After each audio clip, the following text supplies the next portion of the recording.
Welcome, adventurers. Today on Rebel Then King, we are talking about the new, and I think quite a lot improved, Swashbuckler as part of the Player Core 2 and the Remaster project.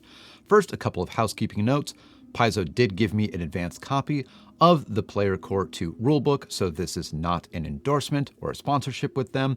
The views and opinions expressed in this video are my own. Second, I am still old and still slow and still not getting around to these videos as quick as other content creators, so I won't be going over all of the changes. There are lots of good videos out there about that, but I will be going over what I think are some of the most impactful changes and kind of give my verdict on the new updated design for the Swashbuckler. Let's get into it and talk about this now very rascally little class.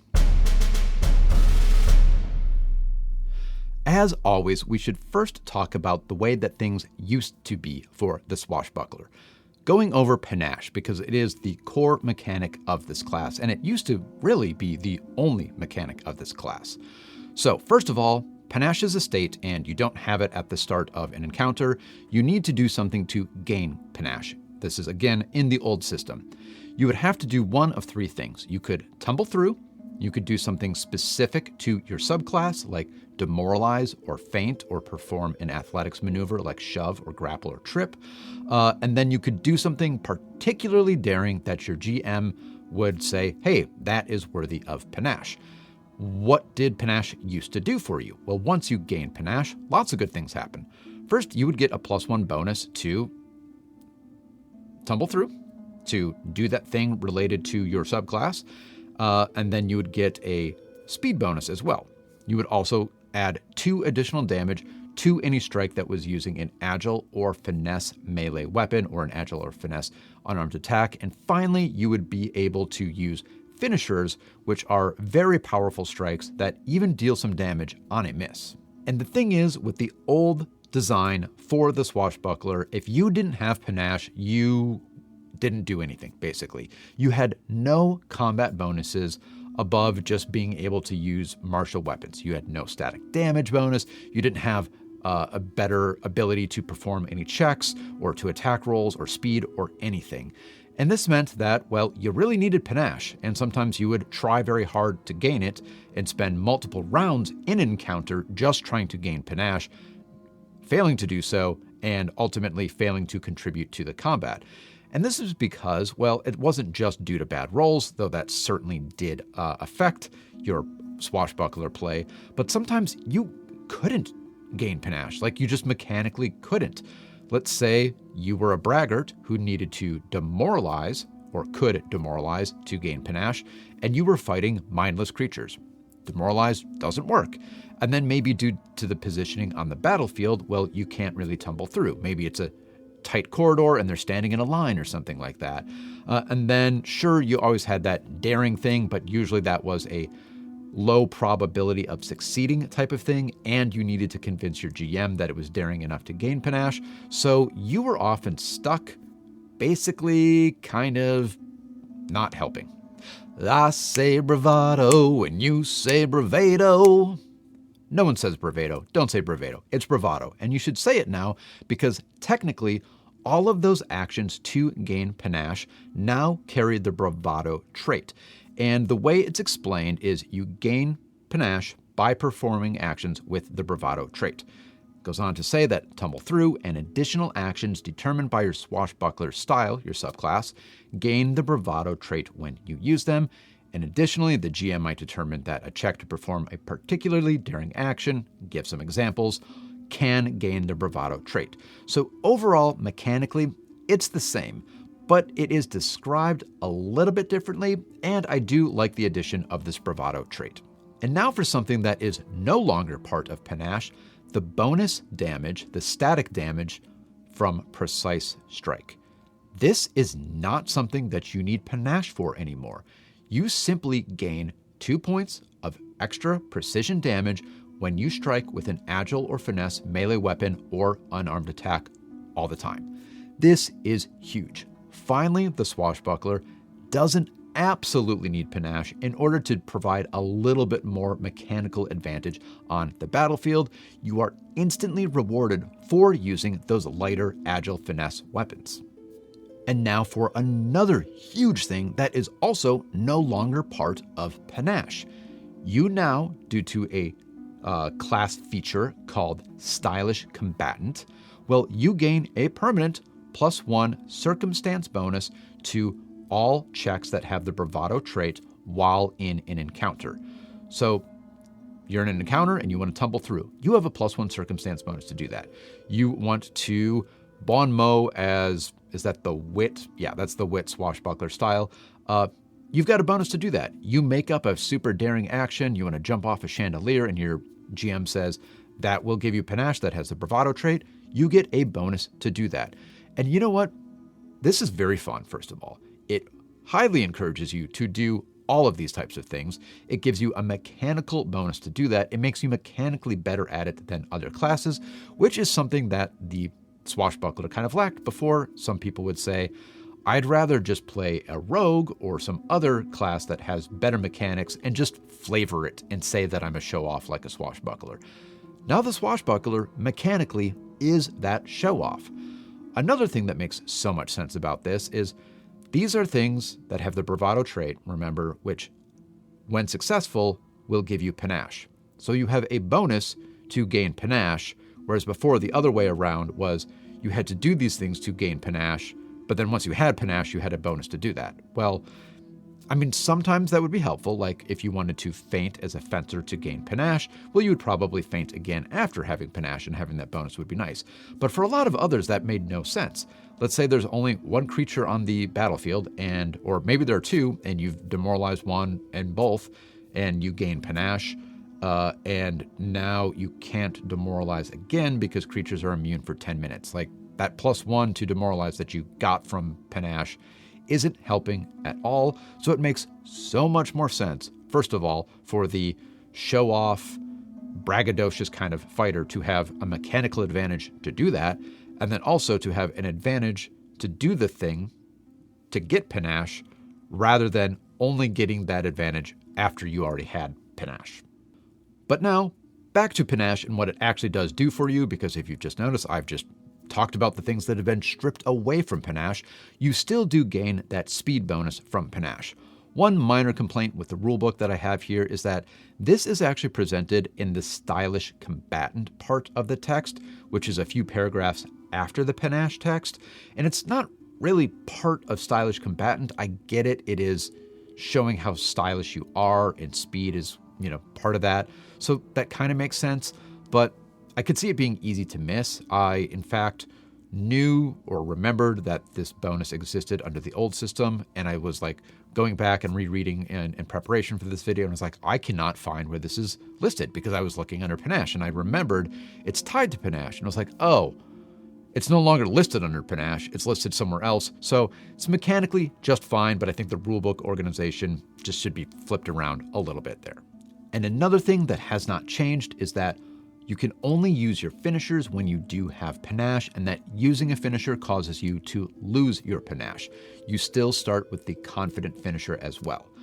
Overall, I think these are huge changes. The Swashbuckler needed some abilities that they could do and be good at mechanically and have good flavor for what they're doing, outside of absolutely needing Panache, and I like that the Panache is now tied to a little bit of extra speed and the ability for those big strikes. Though I will say, and I do wonder, whether or not there is enough incentive to go for Panache still. It essentially is just a speed boost, which you don't always need, and the ability to use a finisher, but keep in mind it's a check to gain Panache and then still another strike, which is another check, and then sometimes that strike will be suffering the multiple attack penalty because some of your actions to gain Panache have the attack trait. And keep in mind the minimum damage from that 2d6 is just a +2, which, you already have a static +2 due to precise strike. So are you better off just not going for Panache and using your default strikes with the permanent precise strike bonus as is? But then again, it is much easier now to gain Panache under the new rules. Remember, you do now have a permanent bonus, at least while in an encounter, to all actions with the Bravado trait. And then additionally, kind of buried in the text about the Bravado trait, even if you fail at one of these actions, you actually still do gain Panache until the end of your next turn. Additionally, even if you are performing an action that a creature would normally be immune to, like demoralizing a mindless creature, like we talked about earlier, well, the effect won't work. You won't be able to leave that creature frightened, but you will still gain Panache, so it is a lot easier to gain and use Panache now than it used to be. Though I will say, I almost still wish that the extra damage from a finisher was maybe cumulative, like your static +2 plus 2d6, so it's adding a minimum of 4 extra damage, because let's compare it to other 2-action activities, for example. Or I should say, compare it to 2-action activities, because what I'm talking about here with the Swashbuckler is performing 2 activities that are 1 action each. So a 2-action activity that I have in mind would be like the Magus Spell Strike or a Power Attack. Now, that does take 2 actions of yours, and it does add a considerable amount of damage, but it is only 1 check. It is only 1 roll of the dice. Whereas to gain Panache and then strike with Panache and use a finisher is still just 2 actions, but it is 2 rolls of the dice, and therefore it's much more difficult to pull off. I won't say it's exactly twice as difficult because, differing DCs for different things you need to do, but it could be more than twice as difficult, actually. It could be less. So I don't know. I think that perhaps doing 2d6 plus 2 when using a finisher, or at least with Confident Finisher, because all the finishers are different, would make it a little bit more worth it and would make gaining Panache something that is still very attractive to Swashbuckler players, because I do kind of fear that you just might not go for it otherwise. Aside from that one slight concern, I think these changes are pretty brilliant and really needed. The Swashbuckler needed to have something to get out of that no Panache trap, and now they've got some great permanent static damage for using these kind of lighter weapons, which they really needed. They have bonuses to do their show-offy things, which remember they're supposed to be kind of experts in and be better at than everyone else, but they really weren't before until they already performed it successfully and then gained Panache. Now they're just good at it all the time. They're more fun. They're more daring. Panache is not all-encompassing as it used to be, though maybe it's not quite necessary for the class anymore, and maybe players will avoid it like I was just saying, but I still think it'll get used, and regardless, I think this is a much improved design for the Swashbuckler. So that's it for changes to the core class mechanics, but guess what? A new subclass just dropped. That's right, we now have the Rascal, who uses Thievery and the Dirty Trick feat to gain Panache. This is super fun. You hook a foe's bootlaces together, pull their hat over their eyes, loosen their belt, or otherwise confound their mobility through an underhanded tactic. Attempt a thievery check against the target's reflex DC. If this works, you leave them clumsy and you gain Panache. This is a very, very fun addition. It's got great mechanics. I mean, leaving someone clumsy is huge. And then you do gain Panache from using this, so, I mean, come on. This is fantastic. Love to see this addition. And I do want to talk about some new feats and changes to feats. Again, I'm not going to go through everything in these videos because there are several other fantastic videos out there that go over all of the changes to the classes and subclasses and feats like that in Player Core 2. So go watch the other Pathfinder creators out there. We all get better when everyone watches each other's stuff and learns from each other. The things I do want to talk about are the way that some of the feats now have these cool, like, haha, you missed, or no, it's cool, I'm all right conditions that make them even better than before. For example, we now have Elegant Buckler, which I think is the renamed Buckler Expertise from before. First part is the same. You gain a +2 bonus to your armor class rather than a +1 when using a buckler. That's already good. But now, while you have your buckler raised, if a creature critically misses you with a strike, you gain Panache until the end of your next turn. I love this, haha, you missed me kind of mechanic. There are a few other cool feats that work with this haha, missed me type of mechanic as well. You have extravagant parry. You, very similarly, if you're using a weapon with the parry trait and you raise it defensively, you'll gain a +2 rather than a +1 bonus. And if someone misses, you gain Panache. Though I believe this one said miss and not critical miss, like the previous, so I wonder if that's a mistake. But then there's also the new flashy dodge, which replaces nibble dodge, I believe, and it's kind of the same thing. Someone misses, you gain Panache. I also absolutely love plummeting roll. This is the, no, I'm good, brush it off kind of reaction. First of all, you gain cat fall as a skill feat, and then you get this reaction. You fall at least 10 feet and take no damage from the fall as the trigger. The effect is you tuck and roll with the motion. You land on your feet and stride up to half your speed. So fun. This is exactly what the Swashbuckler is supposed to be about. I think in addition to the very cool new subclass, to the changes in the core class mechanics, and these fun feats that reward you for being braggadocious and having haha, can't hit me kind of moments and haha, that didn't hurt at all. This is exactly the class fantasy that people have always wanted with the Swashbuckler, that you sort of just had to do mechanically without any bonus to it, and then just kind of roleplay it in your head, or pick a different class and then roleplay it as this. Now you've got that roleplay absolutely supported by the mechanics. It is fantastic. So in conclusion, what an improved class. I mean, starting with just, not huge, but I do like the addition of the new bravado trait. It is just a little bit more clarity. And then you have that precise strike damage, applying extra damage all of the time. That's fantastic. The circumstance bonus to tumble through and any action with the bravado trait while in encounter, encouraging you and rewarding you directly for doing silly, crazy things all over the place, making you better at it than other characters would be so that you're actually unique. Spiffed up feats, the new subclass, great mechanics, great flavor all around, though I do slightly worry that Panache might not be worth it anymore, and that maybe the finishers need to be a touch stronger to properly reward you, since, well, you've already been so rewarded with all of the other updates that don't require skill check and an attack roll to work.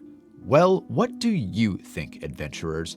If you end up playing as a remastered Swashbuckler, will you go for Panache to make use of that slight speed bonus and to use finishers, or will you skip it because you are already happy with the other class features that you already have? Let's talk about it in the comments. Until then, remember that the Swashbuckler is still the only class that directly, mechanically rewards you for doing absolutely ridiculous things. So have fun with it at the gaming table.